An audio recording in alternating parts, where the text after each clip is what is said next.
I haven't entered anything yet. Cool.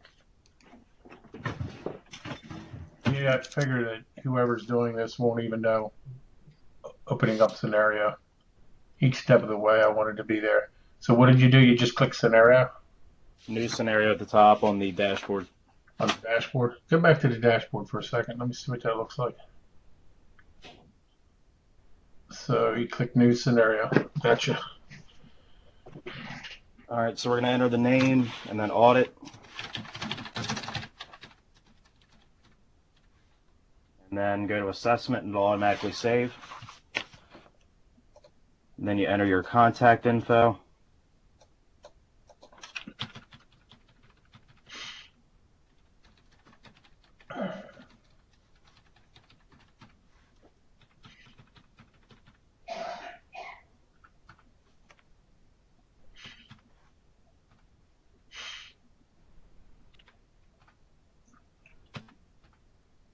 Rebate assign a contractor since this is an audit. And there is no sub-program. We don't participate in either one of these as far as I know. Well, I guess we could, but I haven't done any, so we wouldn't worry about that. Contact is going to be your customer, whether it's a landlord or the homeowner.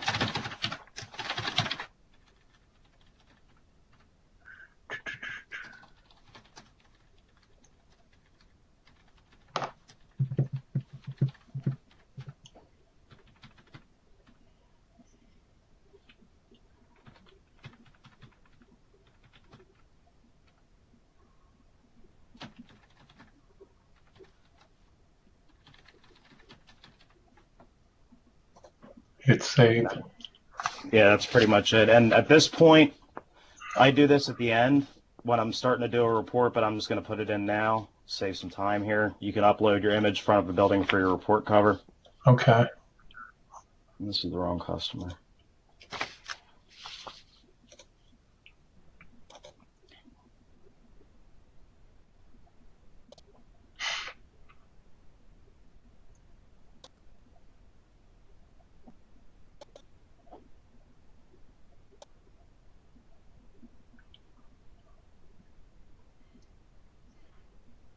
All right.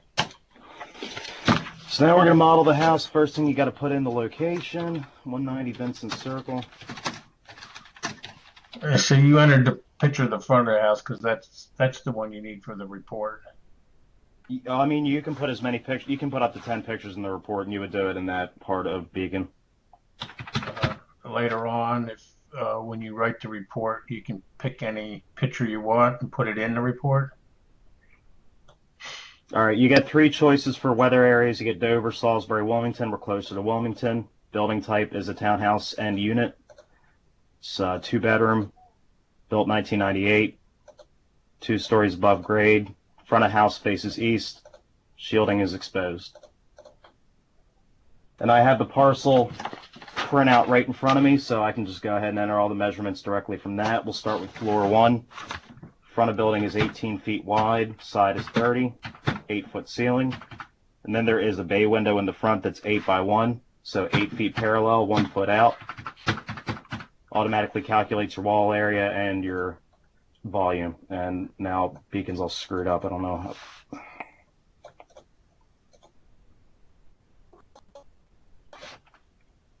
There we go. Floor number 2 is about the same. It's 18, but it's 32. There's a cantilever in the back. It's 8 feet high. And there's also that part that goes out through the second floor.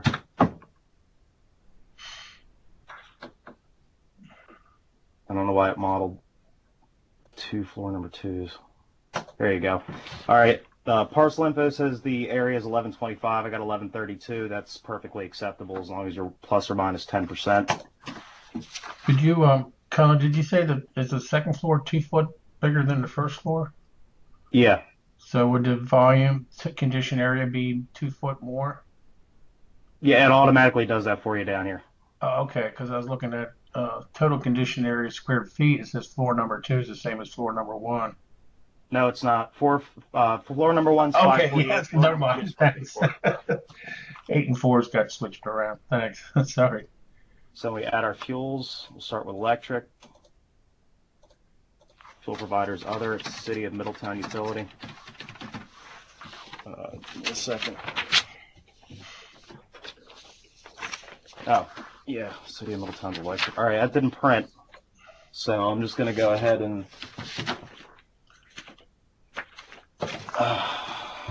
yeah, we need to figure this printer out because I can't print on the nets, and now I can't print on Patty, so it's kind of a problem. Okay. Guess I'll have to take I'm gonna have to take a thumb drive, and because I have to type up a report once I'm done with you before I go out for a 2:30 appointment. Give me 1 second. I'm leaving my desk. Come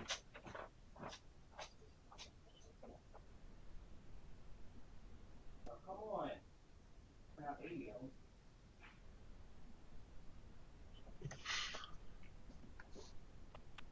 of them. All right, now it just printed out like 15 copies, so I'm good now. Good. All right, so we'll start. When you do your energy bills, you want to be accurate with the billing period because it's going to pull weather data. Yeah. Account number's not required, but I'll do it anyways because I have it right in front of me. And the last bill date was January 15th. I'm just going to say that was January 2016. And the average calculated price was $14,281 per kilowatt hour. So we got to change these dates.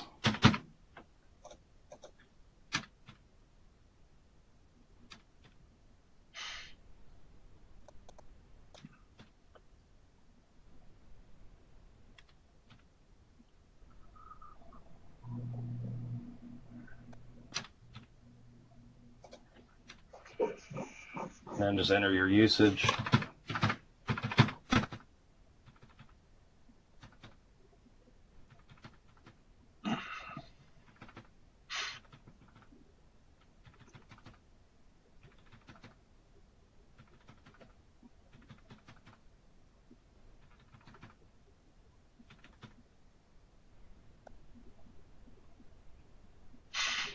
Speak Utilities never got back to me, so I'll see how I can skip around that. Which one's that, for the gas? Yeah.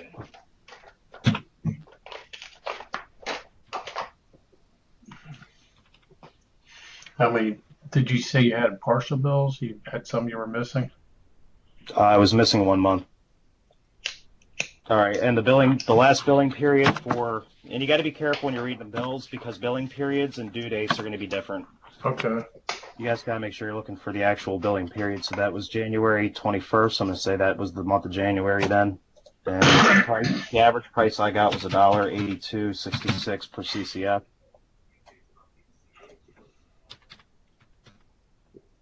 You need to change your dates.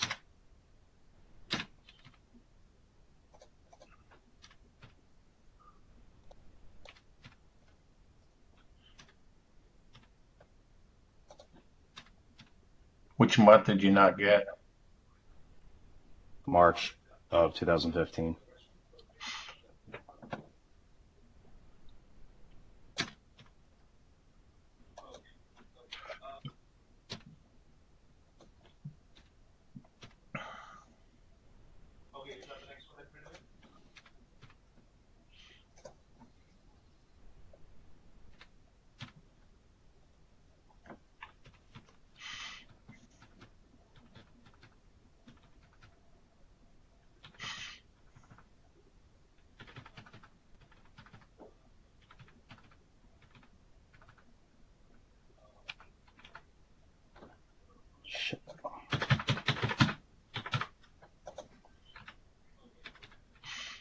All right, I'm just going to do an average to get this moving along here.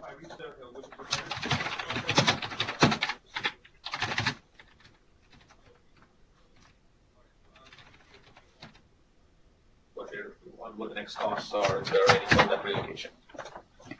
I'm going to go on the higher end since it was a colder month. Yeah, I would say you're probably between, yep, that looks good. All right, there's no full, so you're just going to skip over that entirely. And then you're going to go to do your exterior. Hold on 1 second.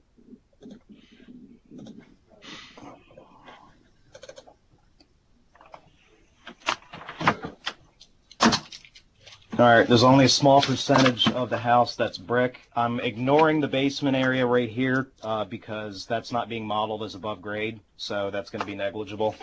Beacon's not the most, you can't really do things too complex with it. You just kind of got to roll with it. And so you got 8 feet that's vinyl siding. It was 18 feet, so in the front it's 10 square feet by 8 feet in height. So you have 80 square feet on the first floor of brick. Okay. And nothing on the second floor, and it's just a brick front. There's no other brick on the entire home, so 80 square feet is your total brick area, and then all you got to do is go general characteristics, above grade floors. Your total exterior wall area is 1172. Mm-hmm. 80 divided by 1172 is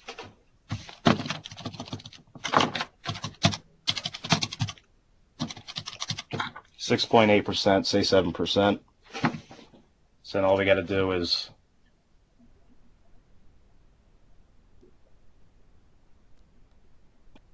usually do a fenestration last.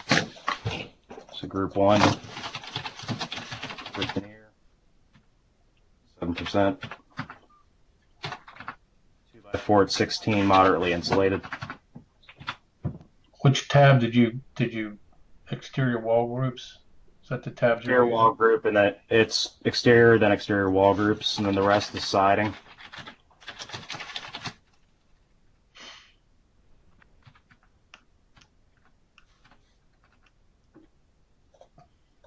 You're usually going to select moderately insulated unless it's a newer house and the insulation's been done perfectly. The infrared doesn't always pick up on that. I'm only modeling one door. The sliders are modeled as windows. That's 3 by, let's see, 80 divided by 12, 6.67 times 3. About 20 square feet for a front door. Insulated with storm. Hit save. What was the red that popped up? There's just an error message because I'm using my keyboard to, because I'm so used to doing this that I use the keyboard to just kind of speed it up. So I can usually get through a beacon in about 20 minutes. So fenestration group, it's all the same. It's double pane clear. And I already took I already got all my window data in there. It's 162.1875 square feet. And you don't have to do the average height. You can just do it this way. This is actually a quicker way and can be more accurate. It's 15 total windows. The front of the house is east. There's 6 windows. 6 divided into 15 is 40%. South is an adjoining wall, so we'll do 0. West is the back of the house. 6 divided by 15 again, 40%. And that automatically will calculate for the north. And usually this is going to be between 10 and 15%, so that looks good to me. Building performance, I can't remember if I noted any drainage issues. I think everything was good on the outside, otherwise I would have written it down. Actually, no, yeah. You can just throw in whatever you want there. Okay. If you're missing siding, extend downspouts. And then you can go back in later and put in detailed notes. I usually do for, we're kind of talking about phasing out the written report because the written report isn't really necessary anymore because Beacon allows you to put in as many notes as you want. You can print out a 10 or a 15 page Beacon report, and that's really, in Energized Delaware, that's really what they're doing. I don't know anybody that's actually breaking it down into a 30-page written report, which honestly takes forever to write. So as long as you make a detailed Beacon, that's usually better. And I don't think most of our customers even bother to read the written report because they're so detailed and lengthy. Gotcha. So we want to include cantilevers. So the first one would be bay window, front, 8x1. Not really any insulation in there, so we'll just hit save. Even if there is insulation in there, it's not doing its job. I could pick up on that with the infrared, and I did a zonal pressure diagnostic on the cantilever in the rear anyway and found that it's pretty well connected outside. It's not sealed up, so I'm going to model it as no insulation anyway.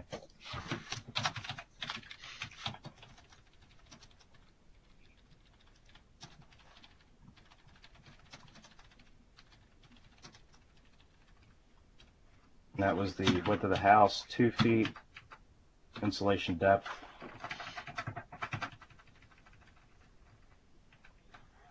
0. No insulation. Safe. Foundation, it's pretty much a fully conditioned basement. It's 50% below grade, 50% above, so I'm just going to model it as a basement and not a first floor on a slab. Let's do it that way. 100% of the first floor, 8-foot ceiling, insulation depth. Let me, half of it's finished, half of it's not.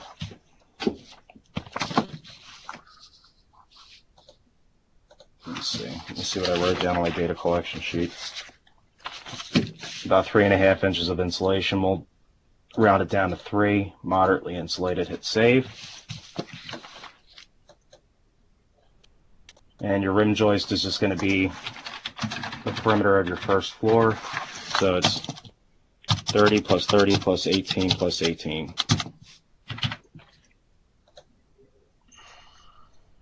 Poorly insulated.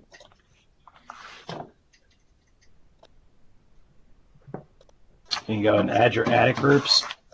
So you had to make a few assumptions there, right, Colin? Yeah, it's not really going to be an exact science. You learn to just kind of play with it and get your numbers fairly accurate. So how does there was an overhang, so the second floor you want to make sure your attic groups are going to cover all of your modeled building footprint. So the second floor is 540 plus 36 plus 8. That's 14, 7, 8, 584. That's what we got before.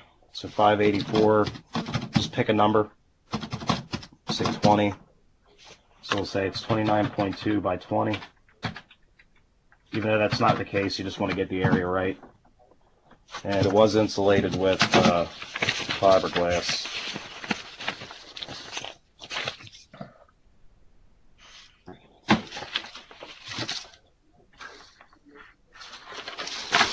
So I'm going to actually model 2 attic groups. I'm going to count for low spots. Low spots was about 10 feet times 18, the length of the house. It's the middle where all the walking's been done for servicing. That's 180.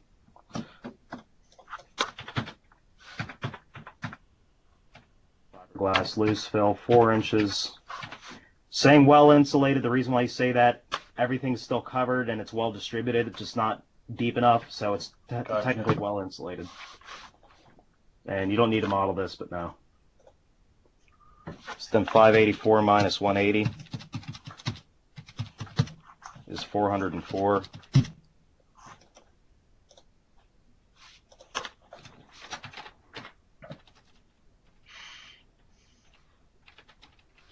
Undisturbed.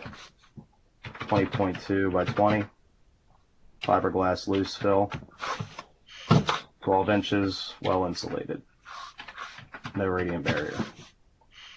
So you're done with your attic. There are no knee walls, so you don't need to worry about that tab at all. Lighting actions is what you installed on the actual audit. So you just got to look at your terms and conditions. Didn't do any lighting because it wasn't necessary. He was also. You need to model at least. You need to model at least 1 oven and 1 dryer. And you will get an error message if you don't do that. So just want to make sure you have that in. Closed dryers. Lighting with CFL, Colin? Mostly LED. Oh, okay.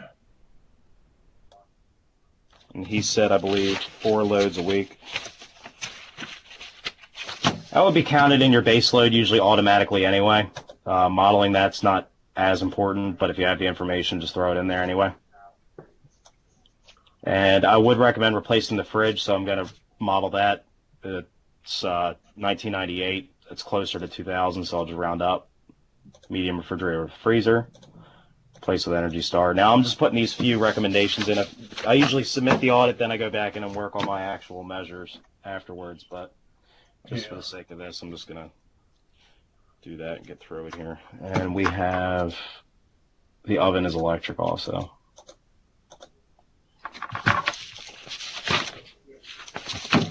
Frequency of use, don't always need that information, so you can leave that blank, but if you want to get really detailed, you can interview the homeowner how often they use the actual oven, not the range top, but the oven.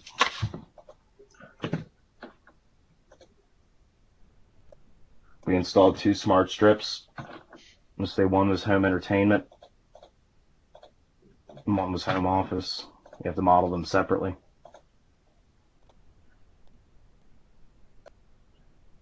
So, all right. Office first. Yep, perfect.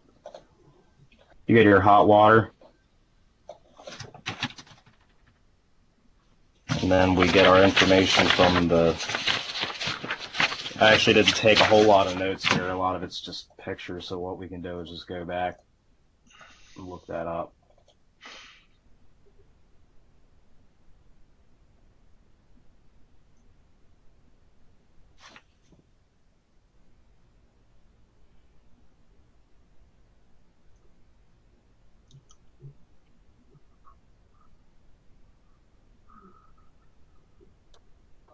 Oh, it's electric, huh? Mm-hmm. These got natural gas. Yeah, I would probably recommend a heat pump water heater before I'd actually recommend a gas water heater. Yeah. Storage, it's 50 gallon.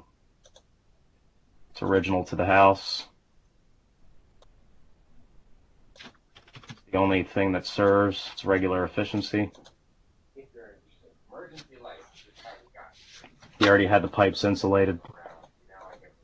Temperature set point was, I believe, 120. And that's all you need to do. Now, if you had, obviously, if you picked gas and then you picked atmospheric individual, you have to go through and do your worst case and your draft and your spillage and all that. But you don't have to do that with electric. Okay. So you're done. Oops, no, I didn't want to add an action. We installed 2 shower heads and 2 faucet aerators, so you want to account for that.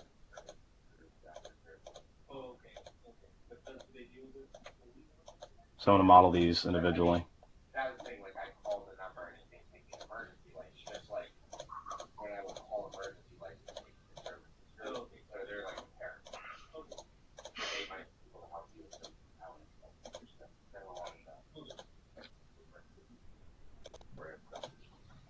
Worth a shot.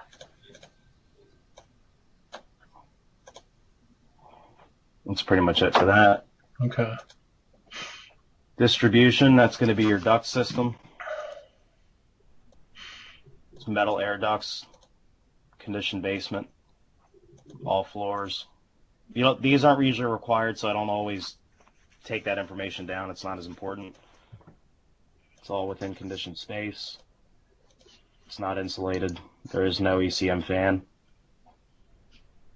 I would say it's moderate leakage. Most of your houses is going to be that way unless you test it. And you now have to do total leakage and leakage to outside with the blower door running. And I believe he does have a programmable thermostat.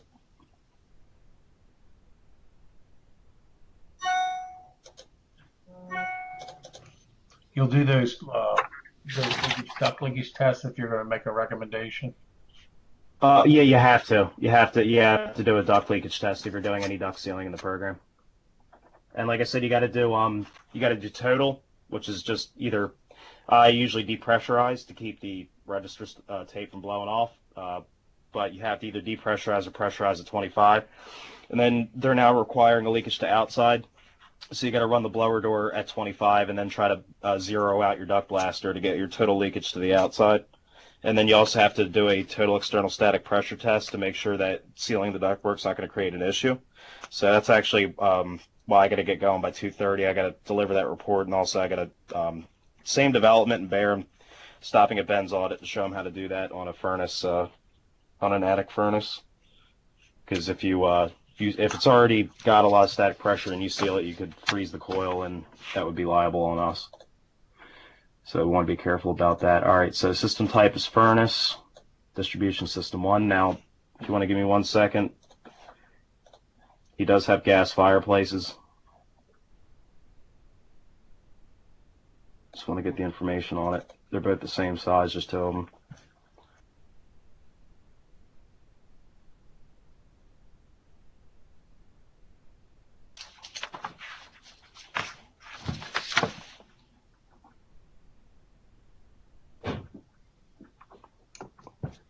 It looks like 23,000. Yeah, that's the input. I'm just writing the information down on my form.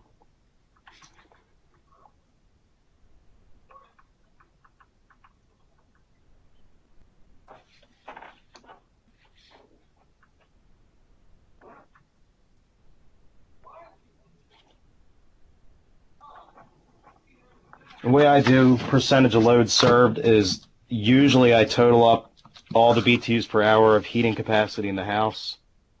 Input wise, it automatically calculates your output based on the efficiency that you put in.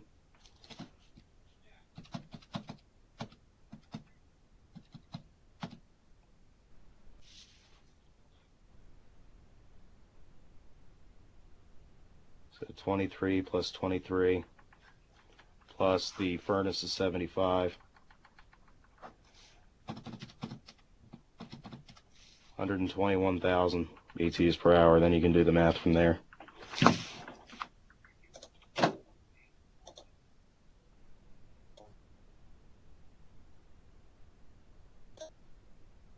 And it's a direct vent. There is corrosion in the furnace. He's got an issue with his condensate line. Should probably be replaced sooner than later. So 75 into 121. Say it's 62%. And you don't always get 75. You don't always get the exact number. You just kind of got to estimate it 72 to 90. If you have this information, you can throw it in.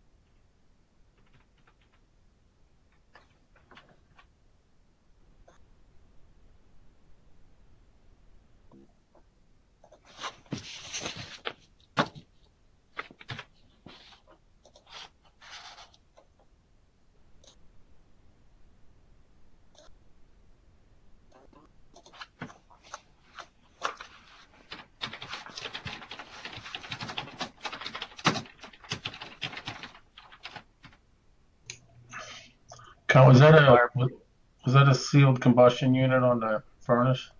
I believe it's a power vent. Let me double check. Yeah, actually, I saw the pipes coming out the back, the plastic pipes. Even if it's a plastic, actually this one is a sealed combustion, but plastic pipes doesn't mean it's a sealed combustion. If you open up the cabinet and it's not actually fully sealed and there's PVC venting, that is a direct vent, and that's actually a negative 15 Pascal depressurization limit versus negative 50, so you got to be real careful about that. Gotcha. Because you could actually backdraft a direct vent heater even though it is PVC vented. So you always need to open that up and make sure. I thought it was a direct vent, but this one is sealed combustion. If you don't see this with the gas manifold inside a sealed unit, and you see the gas manifold right here inside the furnace cabinet, then it's going to be a direct vent. You model fireplaces as direct heaters. It's original to the house.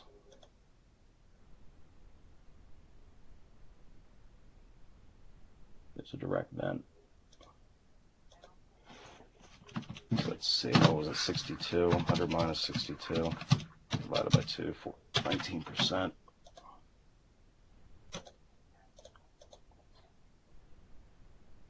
And if you're not sure about,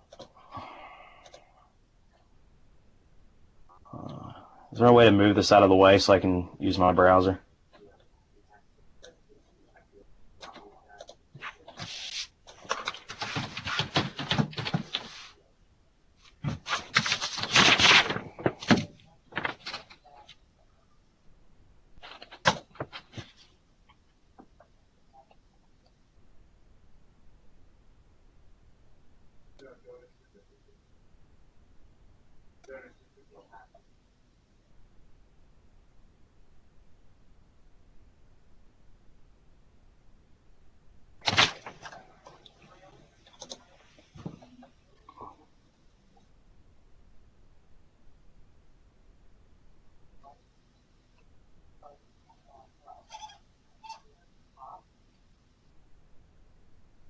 All right, so it's a 74 AFUE unit.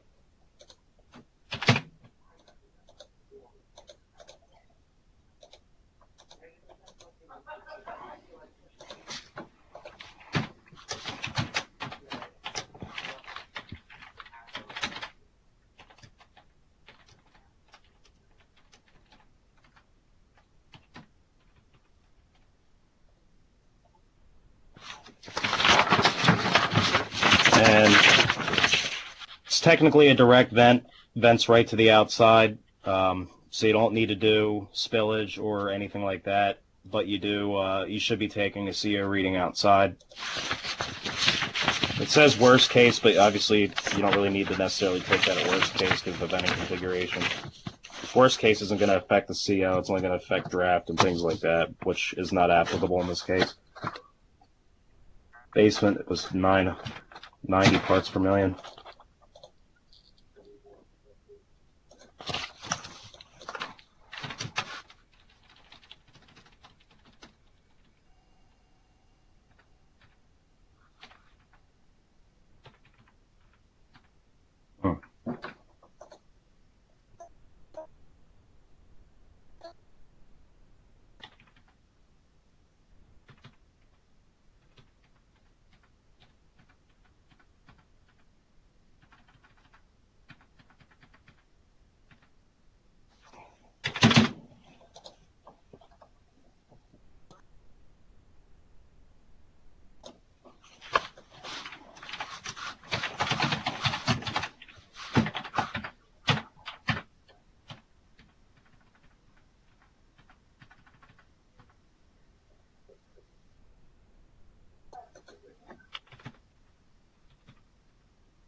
That's pretty much it. Minus, going forward and doing a report and putting your recommendations in. That's pretty much all that Beacon really is. Um, then you can go to the measures page, make sure I didn't get any errors that are going to prevent me from doing that. All right, so I modeled it correctly. I have no errors. These are all just warnings saying this. I should be recommending actions based on what Beacon's calculating with the existing conditions. With the CAS venting, you're going to get an error message on that sometimes. That's because of the direct heater with the fireplace. With the fireplace, that's pretty much the only way to model it. But if it doesn't prevent you from going to the measures page, it doesn't necessarily mean that you made a mistake. That's going to get kicked back to you. And then you put in your measure fees.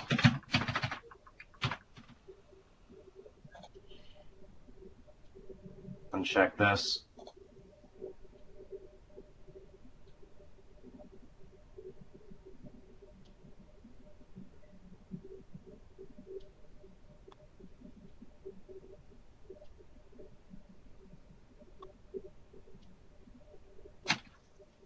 This is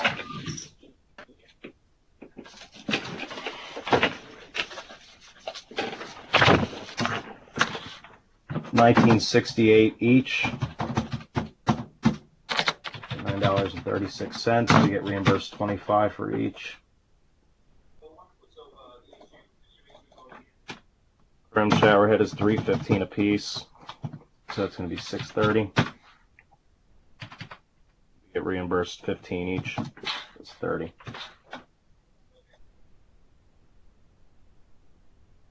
Aerators are 45 cents each. You get reimbursed $4 per unit. And that would pretty much be it at that point. You have 3 different tabs on your measures page. Obviously, if you're adding insulation, doing air sealing, replacing equipment, those measures would show up here. You're going to input your measure pricing, the utility customer rebate, and then it'll give you your SIR and your simple payback. And then if you get a package, it will actually show you what you're going to save package-wise and what the SIR is with and without incentives. In Maryland, you have a 0.5 total SIR requirement for all jobs. If you can't meet that, then the job may not move forward through the program. Delaware does not have an SIR requirements. That's less of a concern. Obviously, with this house being natural gas, anything I'm going to recommend is going to have an extremely long, probably well over 50-year payback for any measures, really, since they're just giving away gas. So. What's a package? The package is the whole job. It's your whole measures page with a financial analysis, your annual savings, your monthly savings, your present value of your lifetime savings. Then it gives you the SIR before and after the incentive, Right. your simple payback with the incentives, etc. This is including the audit fee, which doesn't generate a savings, so that's why that's a little high right here. This is just the direct install. So it says the package cost is $9,999. That's the bottom line there. That's the shell package SIR with incentives. Shell package. So there's no shell package, right?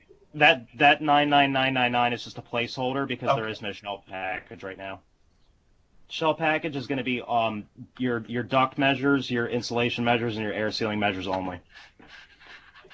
Did you recommend insulation in the one low spot?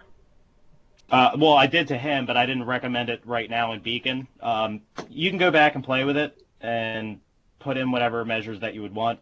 Then you also have financing. Delaware's got a 5.99% financing, so you can input that and then put your loan term in, and that'll give you your payment on your loan per month and then your net cash flow, whether that's positive or negative, depending on your energy savings per month calculated by Beacon. Can you want to go ahead and put that insulation in there as a? Yeah, I can do that. So, well, actually, you know what I'm going to do? I'm going to submit this to the utility first to get it out of the way. So let me attach the paperwork. You need terms and conditions.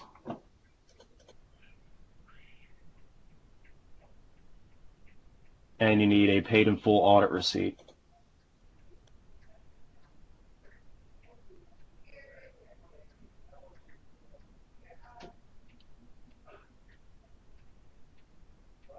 And And that's pretty much it. I like to double check the measures before I submit it, make sure I have everything in there. And Delaware's pretty quick about processing this. They'll probably have the application completed before the end of the week. So 2 smart strips, 2 shower heads, 2 aerators, so everything's good to go. So let's go back to scenario. We hit submit. And it's an audit. And you're going to get a warning because of that CAS with the gas fireplaces, the way they had to be modeled, that error is going to exist. But when they look at it, review it, and they see it, I modeled a fireplace, they'll understand. So you just hit yes and submit it for rebate processing. So we'll go back to scenario and rename it to make a copy.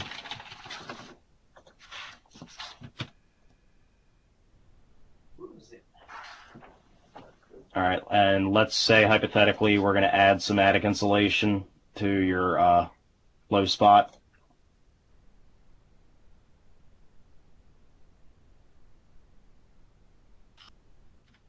You don't actually have to put that in; it'll pull that directly. So if you put the wrong number in, it won't matter. You don't put the wrong number in. All right, we want to add more loose fiberglass. It's 4 inches, well insulated. You got to use the table of insulation factors modeled by Beacon, which I have on my bulletin board in front of me at all times. That is 3.14 existing good times 4, so we have an R 12.56. So we want a 49.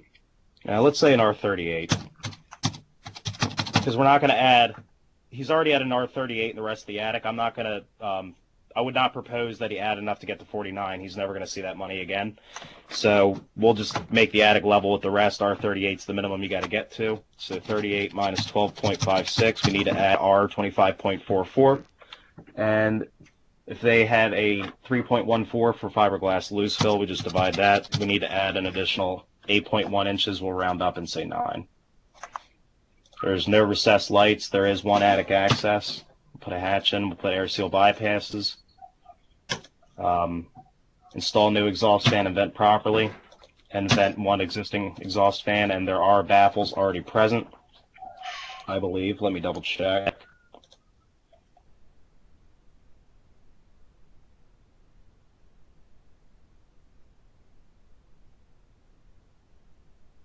All right, this new windows is not pleasant to deal with. No, actually I don't see baffles, so we would want to add those as well.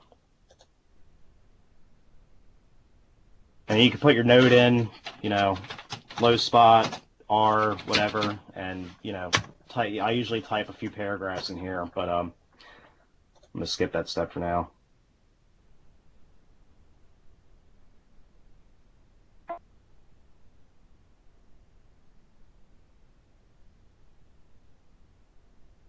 So there's your measure right there, 180 square feet to blow an extra 9 inches. It's a $10 annual savings, which, like I said, it's going to be really low with natural gas.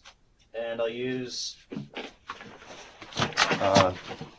let's just say, I'm working with DeVere on a home performance project now, so I'll just use their pricing for now. So if we're adding 9 inches, that's about an R30. It's $1.04 a square foot. I'll put 30% in there, so it's $136 a square foot times 180 square feet. So the measure comes out to 244.8. So round it up to 250. You're adding just under an R30. You're adding R20 to R30. So they'll give you a max rebate of $750, so you get the full half on that. So they'll give you your SIR for that measure. 0.59. It's a 25-year even payback because it's actually not including the rebate in that. So if you want to include the rebate and then do the actual savings, it's a 12.5-year payback. That's how you put measures in. You can do the same thing with HVAC. You'd have to obviously have the equipment sized and have the information ready. Let's just say we were replacing the furnace and the air conditioner, which you'll see has an extremely piss-poor payback for the most part. Wouldn't really recommend. I usually don't recommend equipment replacement unless it's imminent. In this case, I probably would because the equipment is old. and likely to fail soon. So let's just say I wanted to do a tier 2 furnace in central air tier 2, according to Delaware. So it'd be 94 AFUE plus, 16 SEER or greater for the air conditioner. So we'll say natural gas. Say we'll put a smaller unit in if we do some air sealing, 96 AFUE. And then you can get your AHRI and all that from your HVAC contractor, so you can put it on, have all your details in. But we're going to leave that blank for now. It's not really required. We're going to put in another 2.5 ton unit, 16 SEER. Let's say 17. Why not? And that's why it's important to actually have an HVAC contractor go out, because sometimes with a split system, you're not going to be able to. You might be able to get this efficiency on the air conditioner and then not this efficiency on the furnace. Depending on the equipment they can select that's properly sized, we don't really delve into that too much. So I always tell my customers, take this with a grain of salt. Things like that are subject to change. Yeah. So then you just, same thing, go to your measures. Oh, I forgot to model a ECM blower fan, so you have to go back. And let's say we want to do, I think realistically in this house I could get maybe a 21% reduction. So I'm just going to do 2530 times 0.21. Air sealing reductions, unless you conducted a full zonal with the add a hole, which is still not always accurate, it's always a good idea to be very conservative with your air sealing, because we've all made the mistake of thinking we can get a higher reduction and we can't. 2530. If the attic was insulated with cellulose, I would have put a much lower reduction target in, because cellulose tends to compact itself and actually helps plug up some of those top plate leaks. 2530 times 0.21. So that's about a 531 CFM reduction. We'll say 2530 minus 540. Say 1990 is our test out target. And we do the best we can.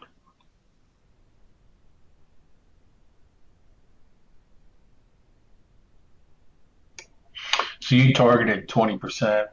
Is that what you did? 21%, yep. 20% is the minimum in I believe in Maryland now through Delmarva, BG, et cetera, it's going to be a 10% required leakage at a minimum. So they've lowered that. In Delaware, it still stands at 20. And they do give higher tiered rebates if you get 30% or better. Now with the new ASHRAE requirements, it doesn't matter if the house is still leaky. You still have to calculate your required mechanical ventilation with the 62.2 2013 red tool, which if you want me to go through that with you on another day, I can certainly do that. But you need to calculate the mechanical ventilation for every house, because unfortunately we're going to be putting exhaust fans in practically every house. So just be prepared for that. Yeah. And on the measures, Colin, would they give you the incentive for the insulation if you don't hit the target on the air sealing? yeah, I mean it really depends, but yeah, if you don't hit the air sealing target, they're not getting that rebate. But if you added, like I said, I wouldn't add any extra insulation to the rest of his attic because it really is adequate. I think R38 is just fine. So that little bit of low area, basically your rebate is capped at R20 attic insulation, R20 to R30. It's a $750 rebate for 2016. So that's your max rebate on that. It's 50% up to. So if we were doing the rest of the attic, we could do, still rebate it up to, in the other part of the attic, you'd only be adding an additional like R10 or R11. That would not be rebate eligible. So that would be your only attic, that would be your only insulation rebate there. Now, if I wanted to get more in depth with this, which today I don't have the time for, but I can do it another day, the cantilevers and stuff like that, I'd have to calculate that out to properly seal and block those. That's where a lot of the leakage is coming from on the second floor. So, okay. There are cantilever, technically floor insulation. They don't actually rebate cantilever insulation in Delaware, but I've gotten away with it before by talking to Joe and Carrie, and they said if you just model it as an open crawl space, we will allow you. We will give you the rebate, but they said don't make a habit out of it. So, so replacing your furnace, it's going to save you $30 a year. Like I said, I knew it wasn't going to be incredibly cost effective. So let's say our split system is $7,500, for the for the furnace and air conditioner. Really, you can really break it up any way you want, but I'm using a hypothetical number. Let's say it's 7,500 total for the labor and the installation and commissioning and all that. So it's 3,750. So for a tier 2 furnace with an ECM, they will give you a max rebate. Right now, the limited time rebates have been increased, so they can actually get up to $1,000. It's normally $525, but they're trying to incentivize HVAC replacement since it's not really they haven't really been doing a whole lot. So your SIR is pretty piss poor for the furnace. That's why usually it's only going to be a recommendation if they're actually if it's something that's imminent going to fail. But as far as cost effectiveness goes, when they get that paperwork and they see a 300-year payback, they're not going to sign a contract with you. So HVAC stuff is a little trickier to get. I've only done a few HVAC jobs, and they were all electric houses that needed mini splits. So I do the same thing on the air conditioner. And a tier 2 AC, 16C or greater, it's the same thing. They'll give up to $1,000, which is less than half of that. So they get the full $1,000 back on that. Extend downspouts. Let's say it's I don't know, 150. You don't get a rebate for that. Okay, baffles. The attic was let's say the attic was the rafters are 24 on center. You got 18 feet wide times 2, so you got 36 feet of 36 feet of soffit. And then you do 36 times 12. That's 432 inches. Divide that into 16, so you need 27 baffles. DeVere charges $2 a baffle, so 2 times 1.30, 260 a baffle times 27. So you're looking at $75 or so to do baffles. There's no incentive on that.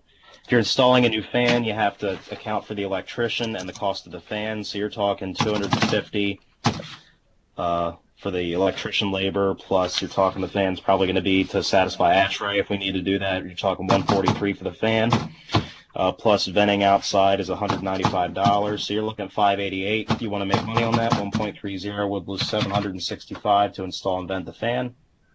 They will not rebate that. Exhausting the existing fan, $254.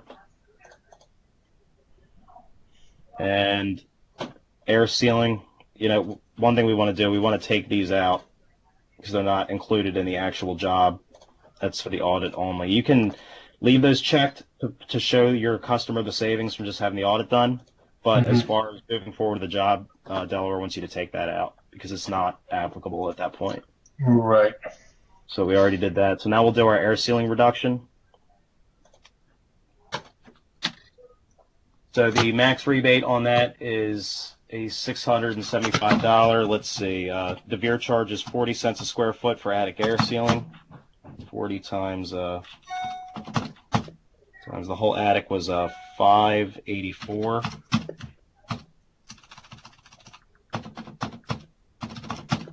Times 1.30. So that's $304 to do the attic air sealing. The rim joist where it's accessible, there's only about 15 feet of basement in the back, so 15 plus 15 plus 18, about 48 cents, or 48 feet times 80 cents a linear foot plus 1.30, so that's $49.92 there. We'll say 50.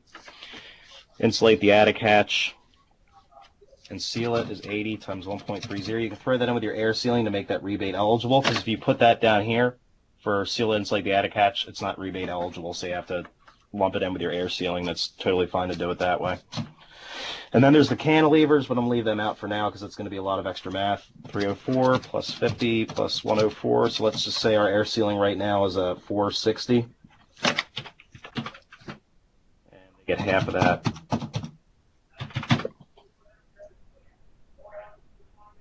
So that's got one of the quicker paybacks, the air sealing, which it usually does, now that we're using a different contractor than we were before. And then this shows your other things that you should be considering. Like I said, I haven't gone back in. I will at some point when I give Jamie his actual report. I don't have time this week, but I can certainly get it to him early next week. But your insulation for your cantilever, your hot water storage, and your rim joist, they still want you to propose some kind of energy saving measure for that. I did model a fridge replacement, so let's put that in there. Let's say the homeowner goes to Lowe's and buys an Energy Star fridge. Let's say it's $600.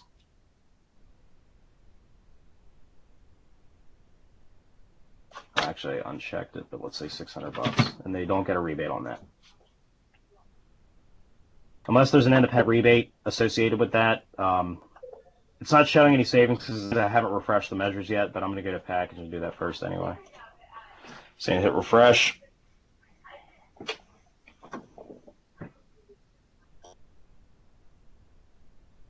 So your total package cost is going to be package cost without appliances is $74.99, and then it shows your paybacks. So you got a 36-year payback, and with the incentives, you get an SIR of about 0.35 for the whole package. The shell package is a little better because the air sealing was a little more affordable, and like I said, the furnace you saw had a 230-year payback on that, so that's going to affect your total package. The shell package is just your air sealing and insulation measures, so you can see that that's a little higher with the incentive. And like I said, we can go into financing, and if the homeowner was interested in financing that through AFC First, we can put in the loan amount.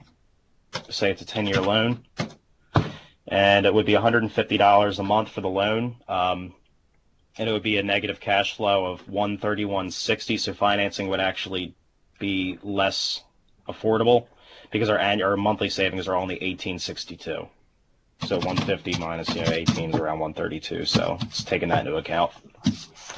But that's pretty much it. You can go in and just kind of edit the measures and propose what you want and play with the numbers and kind of see how things work out. But that's basically its methodology. And if you want to generate a report, obviously the real report would have much more detailed notes and have all the measures included. But all you have to do to make a report is hit generate. And I would have to fix this picture. I'd have to do that in Word. Nitro, whatever it is. And then it already, based on the calendar months for what you inputted, already broke everything down for you. This is usually what I find for homes with gas heat. Space heating comes out to be about 25% because it's so much cheaper. Because this is talking cost only, not units. And then it shows where your usage is being used, which makes a lot of sense. You see an air conditioning spike in June, and then you see it drop back off after October. Same thing with gas. You can see that fuel appliances. Now that would be this is a little less accurate because the only fuel appliances are the fireplaces and the furnace. The cooking's electric and the water heater's electric. There's no other gas appliances, so that's actually inaccurate. You might want to. What it's basically doing is that he was actually he might have been heating his house even in the summertime at night. Who the hell, who knows? Or just using the fireplace. It's probably taking the fireplace into account because it's going to take space heating automatically out for these months, depending on the weather data. And Beacon uses some assumptions. I'm not sure exactly what they are, but that's Beacon's assumptions in your actual bills is how this is broken down. But you can see that the trend kind of makes sense. It's showing here that February was probably like a very, very cold month. So shows your air tightness results. They haven't updated this to reflect ASHRAE 62.2 yet. This line here, this is our BAS. This does not exist anymore. So hopefully they're going to be updating that. I think they already did a Maryland, but I haven't had a Maryland home performance in probably at least 6 months. This is your duct leakage. If you don't run a duct blaster, it's just going to be estimated. When you say moderate, it's saying it's going to be about 11% leakage of the total system. And then your health and safety concerns. Says here heating system, fireplace, living room. Obviously, there would be a note in here. We had high CO readings on the living room fireplace, so that would be a clean and tune recommended there. Then it breaks down your all of your measures and gives you the notes that you inputted. These are my ZPD numbers that I just throw in there for the audit itself to submit to Energize Delaware. And it's going to show you your annual energy savings. and cost savings completely broken down by different end use category and your total percent savings, and then shows you your end use and your pre-use. Base load, the improvements from the fridge. Water heating is still the same because I haven't put a water heater in yet. Auxiliary HVAC, that's going to be the electricity that your furnace motor uses, so that's going to go down a good bit. And then space heating goes down, air conditioning goes down. Then your financial analysis, you have your total package price with the HVAC including that. It's $10,454. They can get a rebate up to $23.55. Brings their net package price to $80.99. Projected to save $223 a year, so the 36-year payback is there, and that's your SIR down here is 0.35. So in Maryland, this would be a not approved job, but in Delaware, they don't care about SIR really. They just want to see the savings. And this is your loan. So the loan would cover the net package price. It's taking the rebate out. It says here term is 6 years, interest rate 10.0%. So I think I actually put the numbers in backwards. So, you would want to go in and fix that. But then it shows them a lot of times they'll save enough energy on their, let's say they're saving, I don't know, $50 a month, and their loan payment's $48 a month. This would show as an actual cash flow in their pocket of an additional $2, so that can show them and further incentivize customers to do the financing because it pays for itself. It's really paying for the upgrade. And at that point, after you pay off the loan, it's just extra money in your pocket that you wouldn't have had anyway. Right. So good to include that too. Doesn't always work out though. If you have a fairly low energy savings per month, your cash flow on that loan, it's going to be a negative cost. And then further down here, after the glossary, there's an extra page for photos, so you can upload your infrared pictures and your pictures of your equipment, existing conditions, health and safety stuff, etc. So I'm